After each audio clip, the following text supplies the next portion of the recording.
Good morning. Namaste. I am Dr. Uma Kiruvitan, Department of Biotechnology, Faculty of Agriculture and Veterinary Science, Jayoti Vidyapith Women's University, Jaipur. I'll be your instructor for the course Biosafety, Ethics and IPR in this semester. So let's start with the sessions. The first session will be on bioethics. So what is ethics? Ethics its etymology is from the Greek word ethos, meaning behavior. So it is basically a set of rules and regulations which is followed by the society and which is considered for the general good of the society. Ethics in the context of biology will be covered under bioethics. So what is bioethics? Bioethics concerns itself with addressing ethical issues in healthcare, medicine, research, biotechnology, and environment as well. Typically, these issues are addressed from many different disciplines, and people contribute to bioethics discussion, drawing on expertise and their methods from the sciences, social sciences, theology, philosophy, humanities, and health administrators, lawyers, theologians, advocates, social workers, all of these people work in the field of bioethics.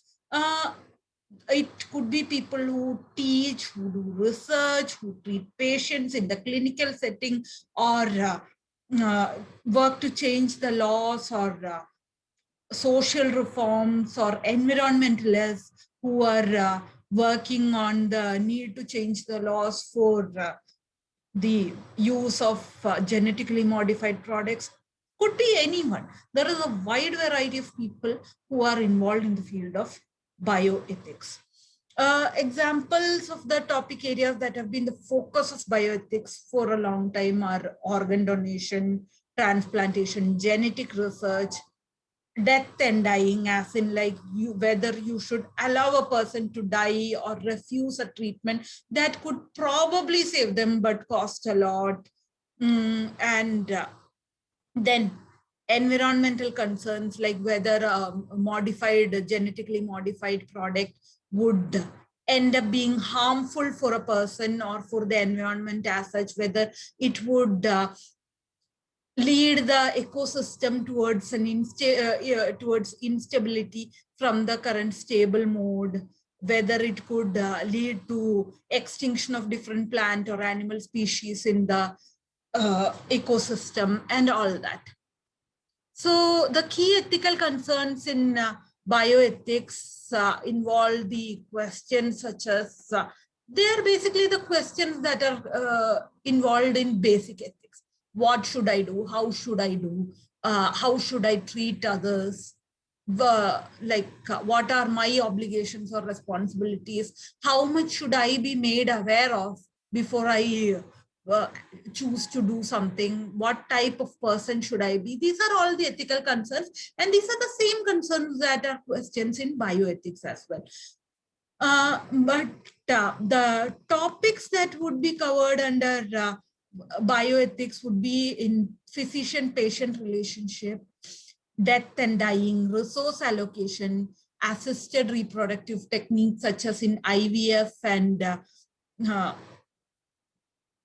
cloning, genetic testing, screening, sexuality and gender, surrogacy, environmental ethics, as I said, which involves genetically modified food, or whether to bring any outside plant species to a particular area, whether it could destroy or disturb the balance in the ecosystem, clinical research ethics, disability issues, and mental health, illness, treatments, care for patients. There are it's anything and everything that could relate in any way to biology should and would be covered under bioethics, because there is always a need for an ethical practice in any discipline. It also involves ethical treatment of animals, because nowadays a lot of transgenic animals are being used. Methods are being used in order to improve productivity in farm animals, in poultry. So that could lead to abuse of the animals. So any and all ways in which a practice could become abusive or unethical in the context of biology would be covered under the topic of bioethics. Now, why has bioethics become such a concern? Now, that in the recent time, what has happened is questions are being asked because there is a lot of data being generated, and data privacy is becoming a huge issue, especially in terms of medical data. Like, people are giving some data in order to do research to some company, and then it becomes a big question, like who owns the medical and the genetic data, how to regulate the gene editing, where is the boundary enhancing physical or cognitive human capabilities, like when you are doing brain research, or what to do with the biological differences of the haves and have nots, and could we define where this boundary of this augmenting the life should be, like and nowadays, since a lot of artificial intelligence is being used in the system, whether we can actually uh, find them culpable. That is, if the AI is being used or the robots being used are making any kind of a mistake by which our data privacy is being lost, or there is any kind of a moral or ethical issue that arises due to the use of the artificial intelligence or robots, then what and how to deal with that kind of problems that arises. These are all the questions that are emerging in the field of bioethics. Along with that, there is always the ever existing questions of malpractice and legal concerns. So,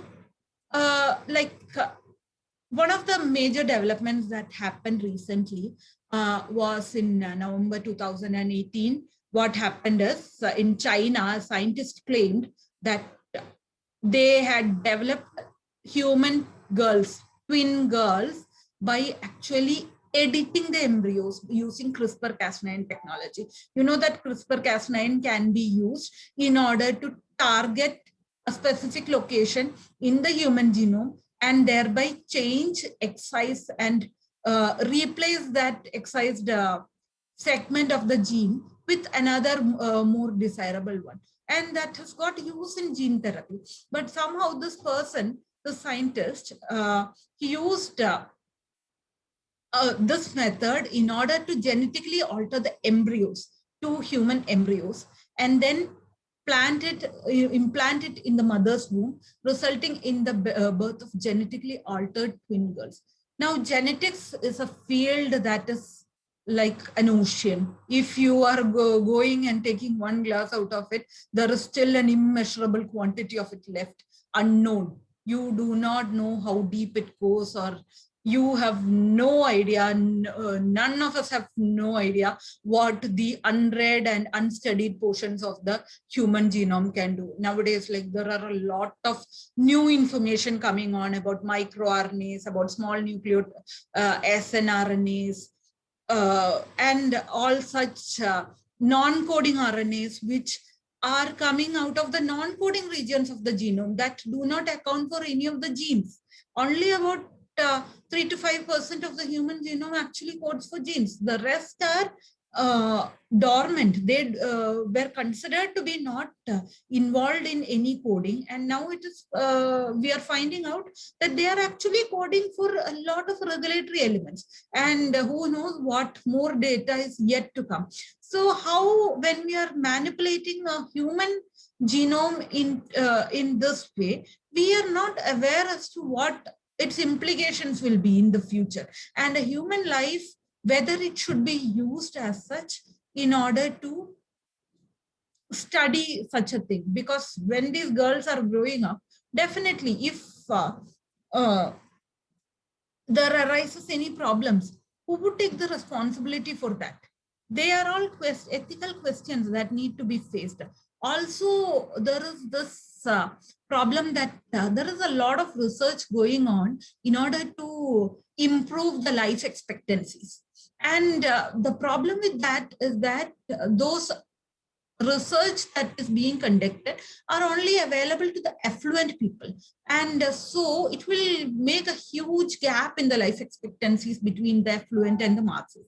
And when this happens, that also raises some ethical concerns, that just because you have money, you have the ability to channel research in such a way that it only benefits you and a few of the rich people and not to the general public, because this data is not being made available to general public. Also, there will be the problem of precision medicine. Like precision medicine can improve your life span even when you are having a very fatal disease like cancer, but at what cost? They are so expensive that there'll be a cost to pay. Like you might live for a few more months or maybe a few more years, but then the expense that the amount of money that is spent in order to buy you so much more of life is so high that the financial repercussions of that you will have to face for the rest of your life, and your family will also have to face for the rest of their life. So that always becomes a problem. And then there is always sensitive issues like genetic data. Who can own it? I mean, the person whose genetic material is being used for the data, definitely they could own it, but they have donated it to the medical company for research. So do the company own it, or whether it should be made available to all public for research? Anyone who's interested in research can access that. Then what happens to your privacy, because your genetic material is being accessed by public in such a way, and whether the company can actually sell it to someone? Like, they are all again issues that need to be looked into under an ethical background. So all these are what are covered under the topic of bioethics. Now coming into the formal definition of bioethics. Bioethics would be the study of ethical issues emerging from advances in biology and medicine. It is the moral discernment as it relates to medicine, medical policy and practice, agricultural policy and practice, or any other practices that relates to biology. And bioethics would be concerned with the relationships among life sciences and other fields such as biotechnology, medicine, politics, law, theology, philosophy, social reforms, everything. It includes the study of values relating to primary care, other branches of medicine, agricultural policies, etc. But then what is bioethics? So there are 4 parts of bioethics. One is autonomy. Autonomy would be respecting people and their free will. Then beneficence. Beneficence is doing what is helpful, and non-maleficence, that is not doing what is harmful. The 4th and the final part of this ethics is injustice. In this context, we should actually look into what is fair, as in we need to whom we need to prioritize when providing a service. Like in the current COVID-19 situation, when the vaccine was made available, it was made available to people above 60 and people above 50 with comorbidities. It was because they were judged to be the most vulnerable section of the people. But we do not know whether there are any more people in the lesser age gap who were vulnerable and who were excluded from this. So this kind of ethical issues will always remain. Ethics does not judge on the morality of people. It basically tries to find out what is fair for the masses, rather than being specific for a very small group of people. However, it tries to prioritize and give justice to what or who could be considered as vulnerable sections of the society. Now, coming to the applications of bioethics, as I had already discussed, there are a wide variety of areas in which bioethics would be considered to be applicable. But the major sections would be in the first and foremost will be in clinical studies. So that will be clinical ethics. Then the next one would be in genetics, in health policy. When the government is drafting any policy guidelines, like I said, with the COVID vaccine distribution, whom should it be given, whom should they give priority to? Whether the low income people should be given free care. If they are to be given free care, for what all? What can be excluded from that, because the rate of incidence for that disease is much low. These are all concerns that need to be addressed. And so health policy is another area where bioethics comes into application. Another emerging field where bioethics is highly important is in neuroethics. Nowadays, there has been a recent report that an Indian scientist has managed to use 3D printing of neurons, of brain cells, in order to make organoid studies much more accessible. But what are the ethical implications of that? If you're doing a brain transplant, it is always possible that a person's memories or something could be altered, because it's the brain cells that are basically defining what you are and who you are. So if they are altered, what happens to that person? And then you are using the signals and brain image mapping in order to learn the signal transduction in the brain. It's someone's private data that is being studied. So how to use it, how to distribute it, and how not to use it would also come under the ethical uh, under the context of bioethics. Now, when it comes to precision medicine, again, precision medicine is a very useful part of biology, of biotechnology. However, it is so highly expensive and personalized that it is not accessible to the masses. And when someone who is not above a certain income bracket has to access it, it will leave financial repercussions in their life forever. So whether they have to use that or whether they can forego that and let those people die because precision medicine is the only option available to them. These are also questions that need to be addressed under bioethics. Reproductive ethics, as I told, the scientists using CRISPR-Cas9 in order to edit genomes of embryos before the girls were born in order to make something like designer babies. Now, that is something that had the entire scientific community in outrage, because no one can predict the outcome of that. Human beings are not considered to be among the group on which such experimental studies are done with no regulation on it at all. And the study was done with absolutely no regulatory body authenticating that study. So these are again issues. Again, when we are doing IVF, or there is so again, the cost and the benefit ratio, the amount of stress that the couple has to face for conceiving a child, all of these are covered under the context of reproductive ethics.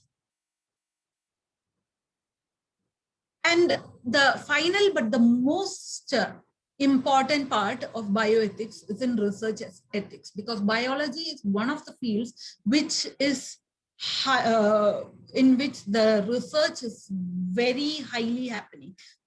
It's like research is happening in almost any field, and every field, new technologies are emerging every single day, and it involves a lot of data that is like private to people. And so how do you deal with these questions? Like research ethics deals with a range of ethnic challenges and questions arising in research, in use of animals for research, for use of humans for trials. Like when you are using a human for a clinical trial or for a medical trial, then like they have to stop using any other medicine that they have been on, and how that is going to affect whatever their condition is, because you need people who are having a certain condition in order to do research, but it could affect their life. So how that is there, how much information they should have before it can be considered that they have given their informed consent. So like how much data can be collected from one person and how that could be used. All these comes under research ethics, and research ethics actually in a way encompasses all, or at least almost all of the earlier topics that were mentioned under the applications of bioethics. So bioethics is a very exhaustive topic. It relates to almost every field of biology, be it research, be it medicine, be it agriculture, be it genetically modified products, genetics, even marketing of medicines, or health policies to be defined by the governments, in religious beliefs when it comes to the biology of people. All of these topics are covered under bioethics. It is an emerging field, and it needs there are regulatory bodies such as the CDC in the USA and Department of Biotechnology in India, which are making frameworks for the rules and regulations that are to be followed in certain cases. But the cases that arise are exhaustive. Like you cannot define completely what exactly to do. And so a lot of work needs to be done in it before bioethics can become a highly established science. So with that, I'll be stopping this lecture. Thank you.